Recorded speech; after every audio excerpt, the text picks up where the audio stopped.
And welcome back. Thank you for staying with us. As I mentioned earlier, it is International Women's Day, and joining me in studio now is Gender Cabinet Secretary Professor Margaret Kobia. Welcome to the program. Thank you and very happy much. Women's Day. Thank you for having me. Yes, you're welcome. Yeah, so here we are celebrating a global day commemorating women, and this year's theme is to press for progress. What does that mean internationally and Kenya specific? Thank you, Anne. Today we are celebrating International Women's Day. Just the purpose of that celebration is for us to take stock. Where are the women achievements as far as women equality, gender equality, and women empowerment? The fact that it's an international celebration means it is a women concerns and issues and global issues. Therefore, at the global level, we will have to kind of document where are we, what have we gained, and of course at the national level, we look at the context because all countries are different and they are responding against as per their context. And for Kenya, what would that be? I think for Kenya, we have done very well as far as women, gender equality and women empowerment. And I think it's going to start from, look at what we have done in education. At the primary level, we are having gender parity. In health, we can see where women, especially through the first ready Beyond Zero program, where we are seeing mortality rates have decreased by 60%. And when you look at access to land for women, and of course with the new constitution of Kenya that has brought a lot of equality, rights, and non-discrimination for women, I think we have got a lot of gains.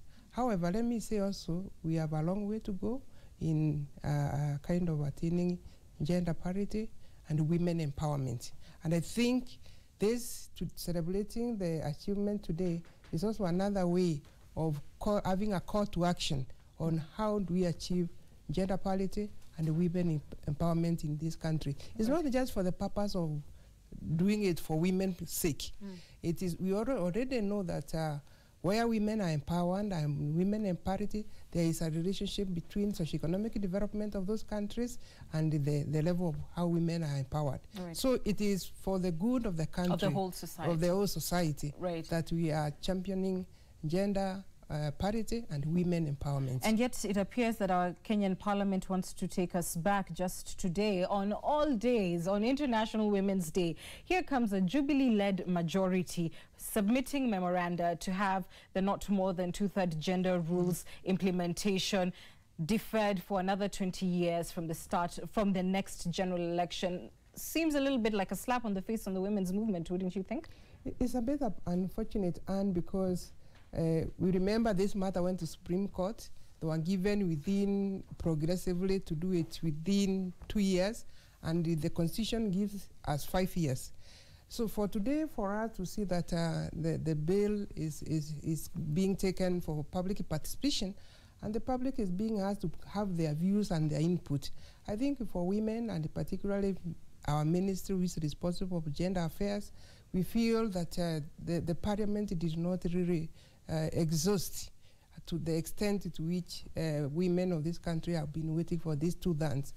Particularly in executive, we are almost there at 29, in average of 29. In judiciary, in fact, even judges are around 40. And for what the problem we are having is at the Parliament. And the reason why we want to press for Parliament, simply it means when the women are in Parliament, this is where decisions are made. This is where they have a bigger influence. This is where they can play as a role model. So having two-thirds, in my view, in Parliament should not be given 20 years. 20 years is very disappointing for women. It's very disappointing also for men who support and value gender equality and women empowerment. Therefore, as a ministry, and I will also be writing a memorandum to say that is not acceptable. I think they need just to reflect, renegotiate, so that they can come with a shorter period. And I think, in my view, they should be able to work around the political parties to nominate, because you are fighting in the county level.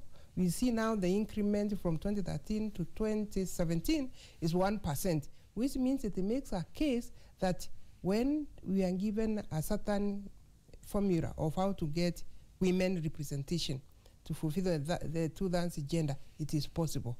Therefore, I think the political parties should be able to wake up and realize we need the two-thirds, and I don't think we are beginning on that. Mm-hmm. Yeah. I just wonder about when that will happen. This is the bare minimum in the Constitution, and women have been forced to even negotiate what the Constitution has guaranteed. So to begin with, it is a troubling scenario. But because you are, of course, the president's foremost advisor, if you like, on that matter, what will you be telling him to do to, you know, his troops in Parliament, who are the majority in as far as this bill is concerned? Shouldn't withdrawal be on the table? I think we shouldn't be bargaining for withdrawal if it's going to take 20 years, simply because if we can see in counter assembly, it has been achieved. Although it's expensive, because if you don't get the two-thirds, you nominate and you still pay them salaries. If that cannot be achieved in the Parliament, while it has been achieved at the county, I think we should have more punitive, and we should persuade the members of Parliament to be reasonable enough and find more. What are the reasons? Why would they keep giving 20 years? That is like kind of changing goalposts. I remember we had 5 years. I think last year the Parliament just, their term expired, so they could not be resolved, the dissolution the way the court had given the direction. Therefore, so you'll be pushing for withdrawal, is that what you're saying? We think we should, if it's 20 years, I think everybody, every woman and everybody who supports women empowerment should be pushing for withdrawal. All right. And then you give another option, because also we should also be solution-oriented. How else? And we think through political parties, where they are kind of made to nominate for vying for position, we can achieve that two-thirds or more. All right, let me leave that at that. I want to move on to the Big Four, which of course is the president's big agenda. Where are women in these 4 pillars that are supposed to drive Kenya's transformation? And first we must ask ourselves, why are women not included? And I think from historical perspective, due to cultural values and the prejudice, stereotypes, women have not been given opportunities.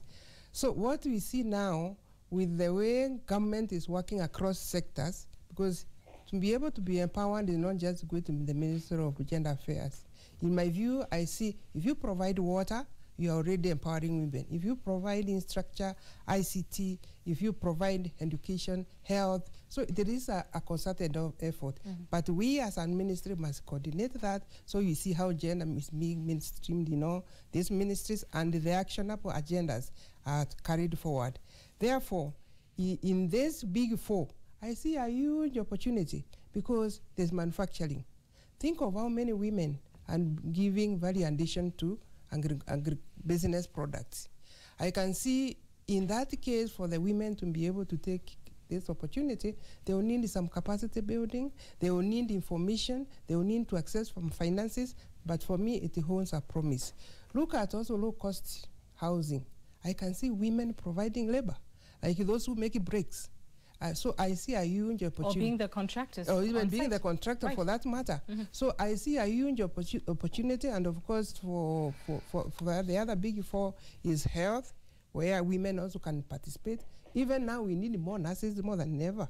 And since that discipline seems to be more of women, I see employment opportunities as we expand health services. So what can we expect from your ministry in that respect? Now, our ministry will be able to assess who needs what, and within our strategic plan, we should be able to afford especially finances through Women Enterprise Fund, WESO Fund, and we'll be able to link them with maybe other partners who are supporting women empowerment.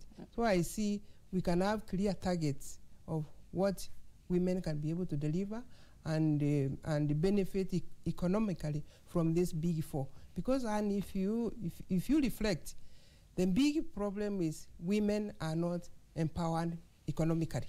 That's why even a woman will not be able to vie for a seat, because it required a lot of finances. Therefore, if we can find all ways that empower women economically, give them education, give them also that confidence that they should be able to go and get these opportunities, I think we should be able to help them through the ministry strategic plan. Well, that's our time, but CS will be holding you to it, pushing for the withdrawal of this amendment to that section of the Constitution on the not more than two-third gender rule, and of course those opportunities for women. Thank you so much for your time. Thank you very much. Happy Women's Day. Thanks for coming into the studio. We're taking a short break. We're back with more news after this. Of course, you do not want to miss Opinion Court very shortly. Stay with us.